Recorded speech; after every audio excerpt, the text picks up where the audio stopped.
Hey, this is Jeff, your gardening coach at Sustainable Hydroponics. We're going to be talking NPK. What do those numbers mean on the bottle, and what do they need to be to have happy, healthy plants through the grow phase?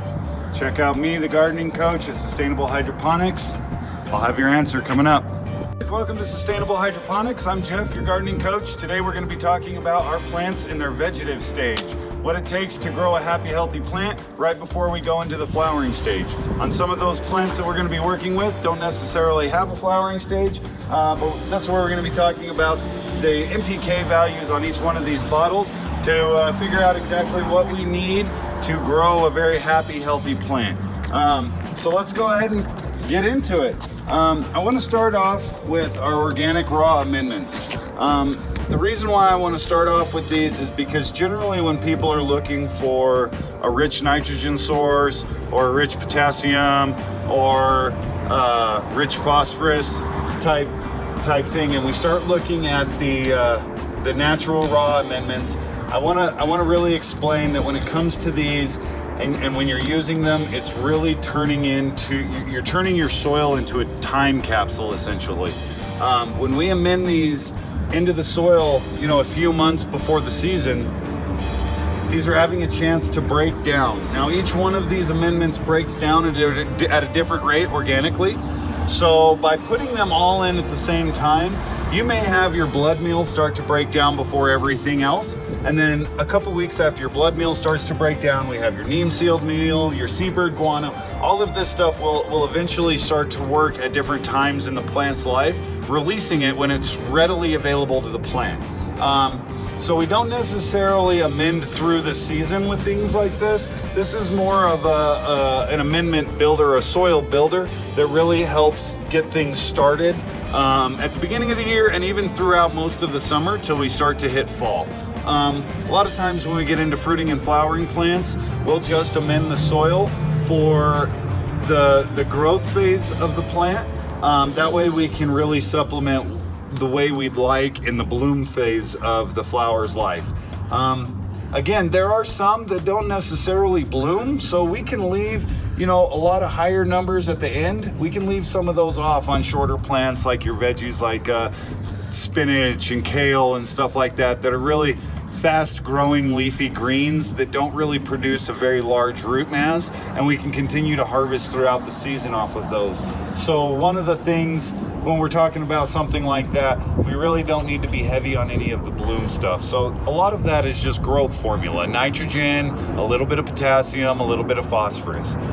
When we look at the NPK values on these are the numbers. And your first number is always going to be nitrogen, which is the N. Your second number is going to be K, which is phosphorus. And your last one is going to be, P, which is phosphorus. And your last one is going to be K, which is potassium. These are all essential elements. Basically, you can find all of these on the periodic table of elements. Excuse me. And these are basically the three main elements that a plant needs to grow. I was taught that nitrogen is great for everything that's growing above the soil. Phosphorus is great for everything below the soil, and potassium does a really good job keeping everything around nice and healthy. So I always think up, down, all around. Now, when we're vegetating, we absolutely need a much higher nitrogen source. We do need some root health because the roots are what keeps our upper part of our plant healthy. And then we do need some potassium in there because the potassium actually helps with cell elasticity. Depending on the plant, depends on the amount of elasticity it needs. Your shorter plants aren't going to necessarily need very much cell elasticity versus something that's going to be much larger and stretching. That's going to need something that allows the plant cells to really stretch out right before their flowering phase, basically. So that's where a lot of the potassium comes in. But we can go down, and again, like I said, on a lot of these raw amendments, we want to put that in prior to planting.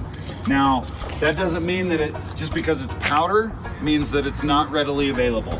We do have some product here, and we're going to go down from organic and go more to synthetic.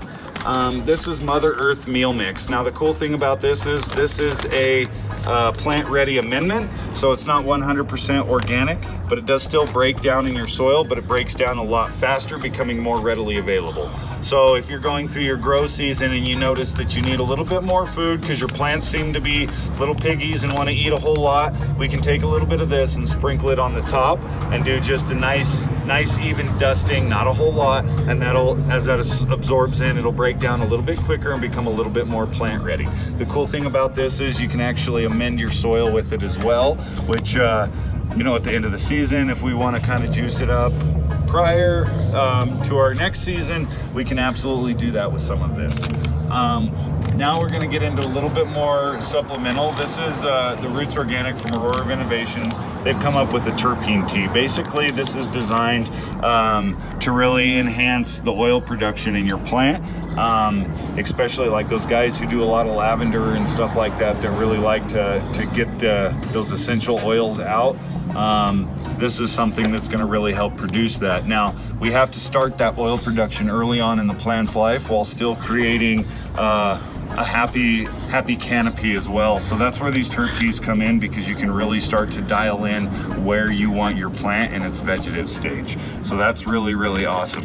I highly recommend the terp teas and even the meal mix grow media amendment, just because they're super easy to use for my outdoor gardeners. We're gonna go in, and this is part of Roots Organic line as well. This is just a very thick tar black liquid substance that's great for brewing teas. So sometimes when we don't necessarily have time to wait for all the powdered amendments to break down, this is a more readily available fertilizer that is much more natural than some of the salts and synthetics that we have. So it's really, really nice to use with soil. I personally use this line, and I really, really love it. I've had a lot of great success, especially on my tomatoes and peppers, believe it or not. We're gonna go down into the Age Old. Age Old is a lot like the Roots Organic line.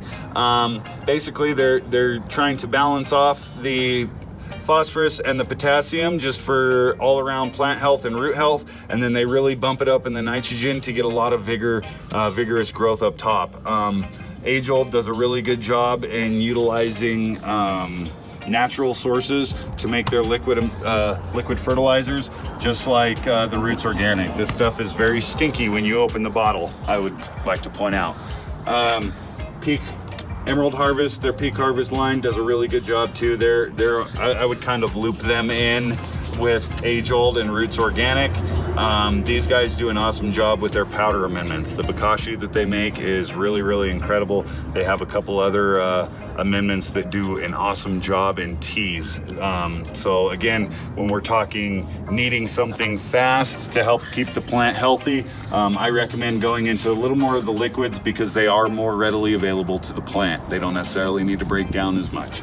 The more organic matter you have, the more you need to break those down, especially adding microbes and stuff like that, in order to allow that to become more plant ready as you're starting to water. And we're gonna go down into some of these water soluble salt amendments.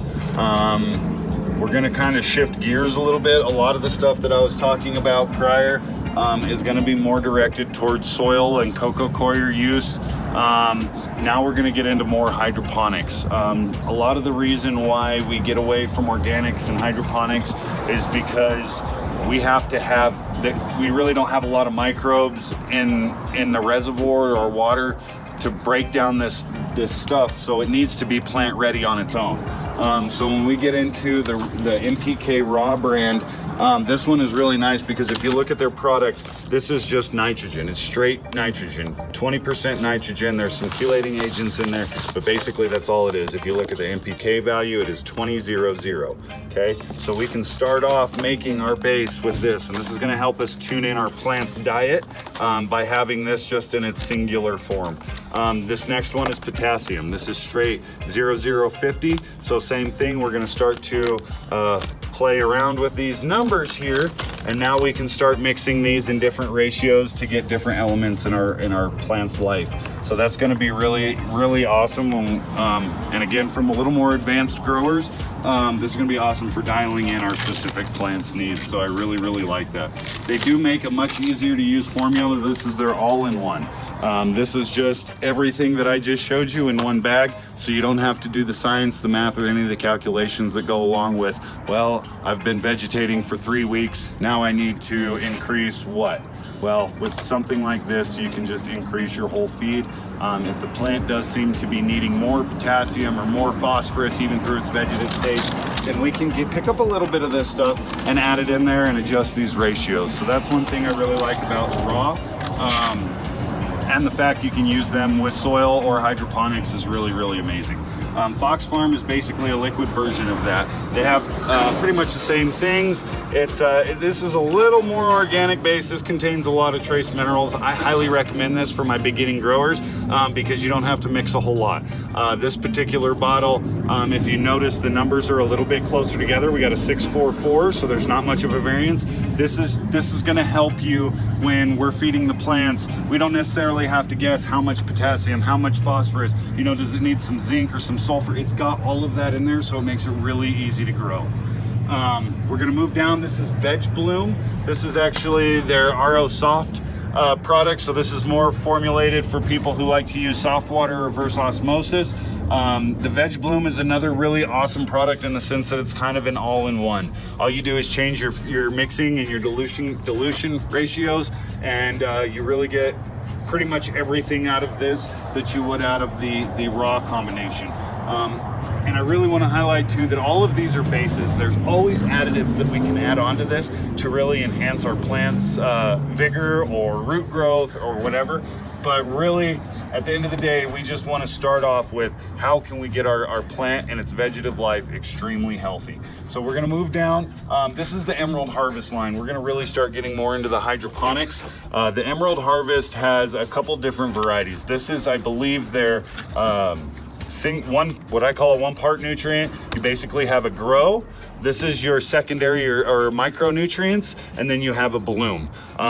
Basically, you're using one of these throughout the phase of the life. Every once in a while, you will use small amounts of the bloom just to add some extra, potassium and phosphorus, because that's generally what comes in the bloom boxes. But this is more, I actually find these to be a little harder to tune in the plant's diet versus this is a two-part nutrient. So you've got your Grow A and your Grow B. Your B basically is containing your micronutrients, your A is containing your primary nutrients, and you can adjust the ratios on these. So if you find that your plant is taking up a little bit more nitrogen, we can bump up the A. If we find that it's taking up a little bit more phosphorus and potassium and stuff like that, even trace minerals, we can bump up the B. And then there's also, again, other additives in this line that will allow for accelerated root growth, explosive flowering in the beginning of the season. We can get really, really aggressive veg growth and really stack the plant matter so we have a nice, thick, healthy, happy canopy. That makes it really nice on the Emerald Harvest line that they do this. And then last but not least, I always use Advanced as a really amazing example because these guys have really isolated everything that the plant needs to grow in an individual bottle. It's an excellent way for beginners and advanced growers to really learn about, well, how is the plant feeding? What can we change to increase and really dial in almost like an engine? How do we get this to perform at its maximum level? So Advanced Nutrients has really dialed that in and saying we offer a line of product that allows you to dial in each specific plant's needs. They have very many bases. The Connoisseur Cocoa is one that they've formulated to perform extremely well in cocoa coir. The reason why they made a cocoa specific line is because cocoa tends to be a little bit pH unstable and it does tend to absorb some other salts. So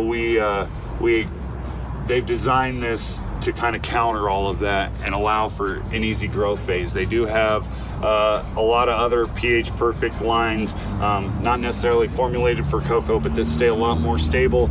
They offer an organic line, so you can still utilize fungus and microbial bacteria in your hydroponic reservoir. They really have set the stage for what it is to grow hydroponically. Their stuff does work in soil, but it really is formulated to grow in hydroponics.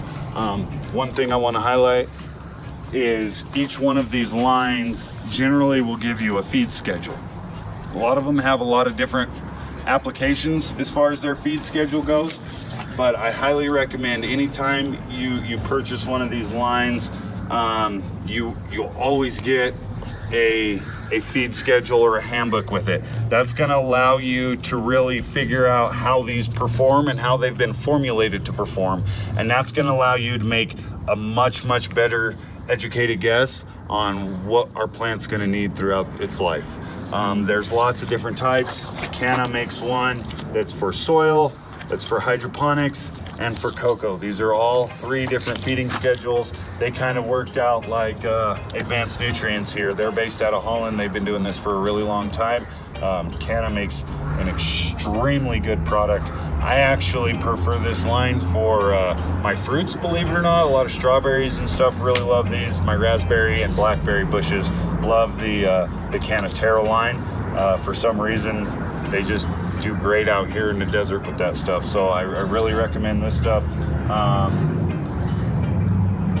We also, one more thing before we check out here, I want to talk about microbes and heavy bricks molasses. Heavy bricks molasses is going to be something that you're using more with soil. You can use it in hydroponic, but no, it will gum up some of your stuff, so I don't necessarily recommend it. We really use high bricks molasses when we've got heavy bricks or high bricks in our soil. Really what and I've just recently learned this, molasses is actually a really great wetting agent. It helps the water stick to the soil. So you're gonna get a lot more accurate feeding, and you're not gonna have nearly the amount of runoff, so your plant will actually be able to uptake more water and nutrients that are available. So that's one of the reasons why I recommend using molasses. I brought Mammoth P out here mainly to highlight that we can still use microbes in hydroponics. Mammoth P has designed this to implement the benefits of microbial activity around the root zone. They were the ones who said you can do it in hydroponics, you just have to formulate a liquid that will allow that. And they did, and it works great. And the reviews on this product constantly astound me. With as little as what is in here, people swear by it. My cameraman swears by it, and I swear by it. So definitely check out the Mammoth P. This stuff goes a long way, and you actually use it through the entire life cycle of the plant, from seedling all the way through flowering, and you will notice a massive difference whether you're using synthetics or organic or even a hybrid of the two.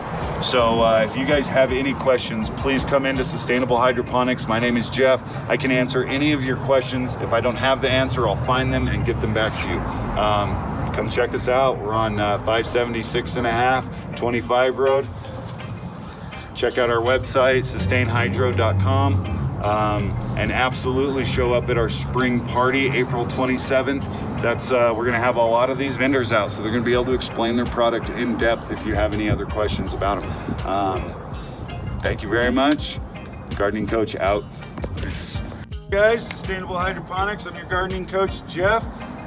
Next week we are going to be talking about micronutrients and our bloom nutrients. We're going to slowly be transitioning from the vegetative stage to the flowering stage. We need to make sure the plant has everything it needs before it jumps into the next portion of its life cycle. So stay tuned. Gardening Coach out.